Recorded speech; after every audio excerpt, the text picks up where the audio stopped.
பாருங்கள், இந்த குக்கரு நல்லா பிரியாணி செய்யறதுக்கு சூப்பரான குக்கர். சாப்பாடு சூடாக இருக்குது. கோயம்புத்தூர் சில்னஸ்க்கு இப்படி சுட சுட சாப்பிட்டா தான் சூப்பராக இருக்குது.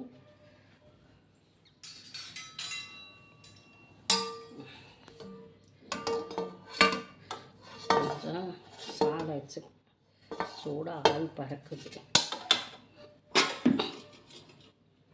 மோல் வச்சுக்கலாம். முருங்கைக்காய் சாம்பார் பார்த்தீங்களா, முருங்கைக்காய் சாம்பார் சூப்பராக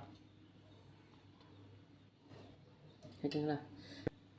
அடுத்தது பார்த்திங்கன்னா தக்காளி ரசம்லாம் பருப்பு ரசம். இன்றைக்கி ஒவ்வொரு நாள் ஒரு ரசம். இன்றைக்கி பருப்பு ரசம்.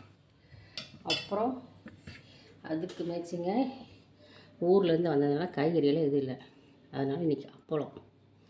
குடல், சின்ன வயசில் சாப்பிட்டா குடல் அப்பளங்கிற சாரி. ஓகே ஃப்ரெண்ட்ஸ், இதுதான் நம்ம வீட்டில் இன்றைக்கி லஞ்ச் பண்ணுவோம். வாங்க சாப்பிட்லாம்.